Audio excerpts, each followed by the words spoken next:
Assalamualaikum warahmatullahi wabarakatuh.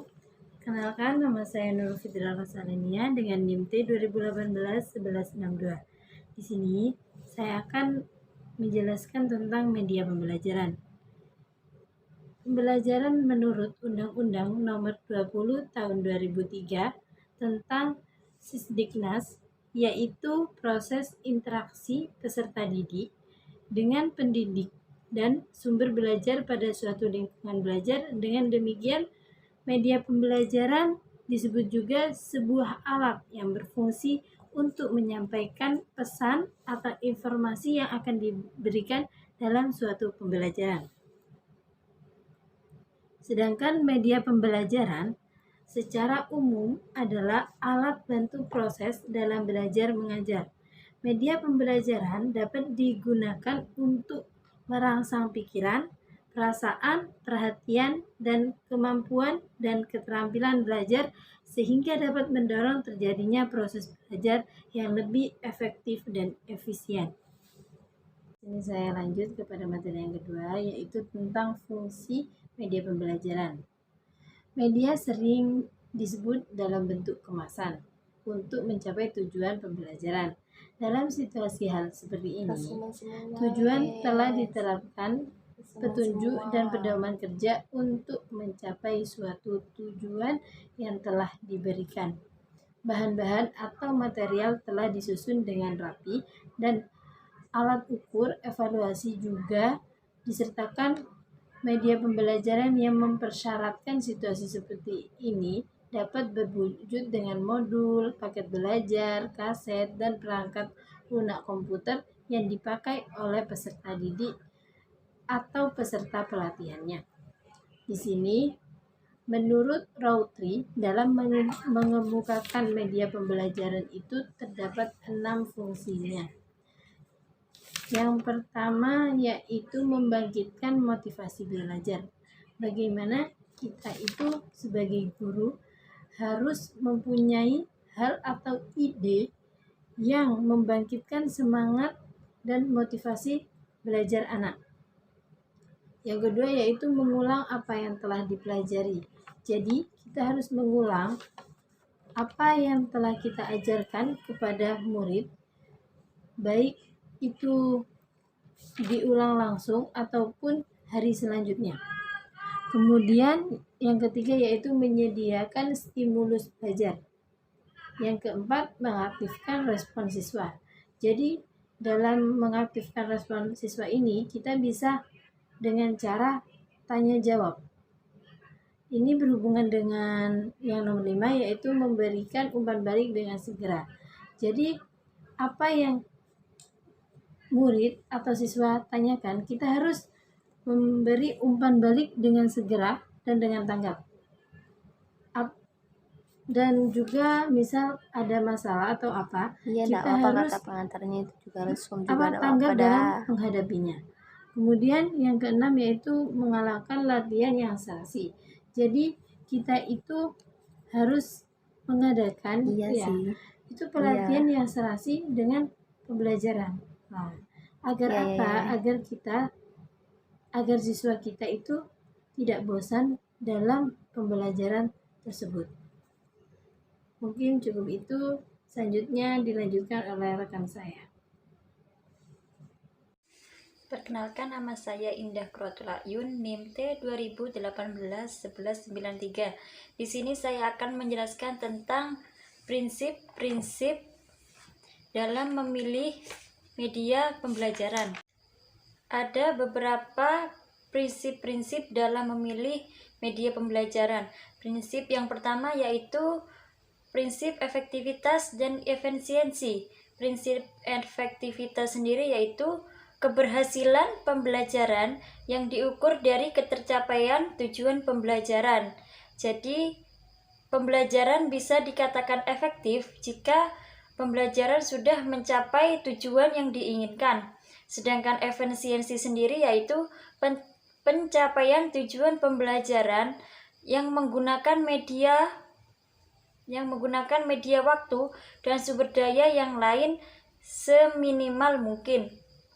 Prinsip yang selanjutnya yaitu prinsip taraf berpikir siswa, yaitu menggunakan media yang berfungsi sebagai alat bantu dalam kegiatan belajar, yakni berupa sarana yang dapat memberikan pengalaman visual kepada peserta didik dalam rangka memotivasi belajar, memperjelas, dan mempermudah konsep yang kompleks dan abstrak menjadi lebih sederhana dan mudah dipahami.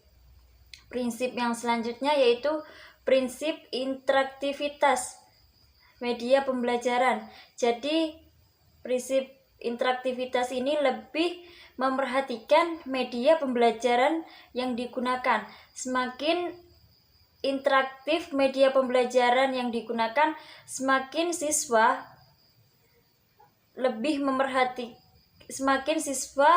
terlibat aktif dalam pembelajaran. Prinsip yang selanjutnya yaitu ketersediaan media pembelajaran.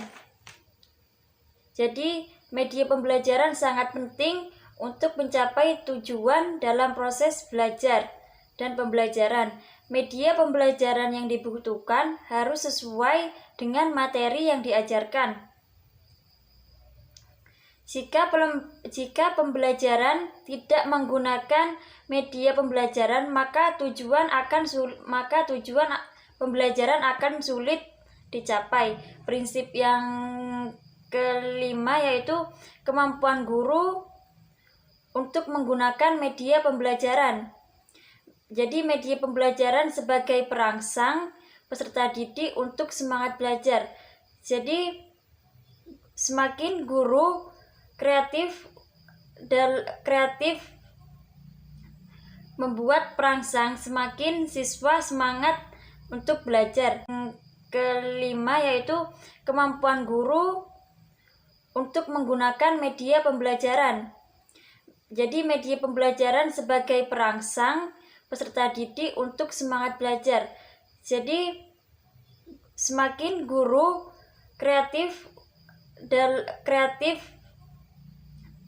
membuat perangsang, semakin siswa semangat untuk belajar. Prinsip yang selanjutnya yaitu alokasi waktu. Ketersediaan waktu yang terbatas menjadikan guru menyelesaikan tuntutan kurikulum. Selanjutnya, fleksibilitas. Prinsip yang selanjutnya yaitu fleksibilitas media pembelajaran. Jadi, guru harus memilih media pembelajaran yang fleksibel atau bisa digunakan dalam kondisi apapun. Prinsip yang selanjutnya yaitu keamanan penggunaan media pembelajaran. Jadi, guru harus memilih dan memilah media pembelajaran yang akan digunakan agar tidak terjadi hal-hal yang tidak diinginkan dalam pembelajaran. Mungkin cukup itu saja yang bisa saya sampaikan. Kurang lebihnya saya mohon maaf sebesar-besarnya. Assalamualaikum warahmatullahi wabarakatuh. Perkenalkan, nama saya Muhammad Iqbalul Albab, NIM T2018-1175. Di sini saya akan sedikit menjelaskan tentang penulisan media dalam RPP, di mana penulisan media dalam RPP ini banyak guru yang mengalami kesulitan, di mana penulisan media tersebut tidak cocok dengan tujuan pembelajaran dalam RPP-nya. Nah, dalam penulisan media dalam RPP, seorang guru harus lengkap, benar, dan sistematis. Nah, oleh karena itu, dalam penulisan media dalam RPP sangat tergantung pada tujuan pembelajaran yang telah dituliskan di dalam RPP tersebut. Karena jika tujuan pembelajaran yang dituliskan di RPP tidak mengandung unsur condition, maka bisa dikatakan tujuan pembelajaran tersebut belum jelas. Jika tujuan pembelajarannya saja belum jelas, maka penulisan media di dalam RPP tidak bisa dilakukan. Nah, sebaliknya, jika tujuan pembelajarannya sudah mengandung condition, maka penulisan media sudah bisa dilakukan di dalam RPP. Nah, tujuan pembelajaran yang sudah jelas itu adalah tujuan pembelajaran yang sudah mengandung 4 unsur. 4 unsur itu adalah audience, behavior, condition, dan degree. Nah, jika tujuan pembelajaran sudah mengandung 4 unsur tersebut, maka tujuan pembelajarannya sudah bisa dikatakan jelas dan penulisan media dalam RPP sudah bisa dilakukan. Mungkin itu hal-hal yang perlu diperhatikan dalam penulisan media di dalam RPP. Jika semuanya sudah diperhatikan, sudah sesuai, maka penulisan media di dalam RPP sudah bisa dilakukan. Mungkin itu saja yang bisa saya sampaikan. Apabila ada salah kata, mohon maaf yang sebesar-besarnya. Wabillahi wali taufiq wal hidayah, waridho wal inayah. Wassalamualaikum warahmatullahi wabarakatuh.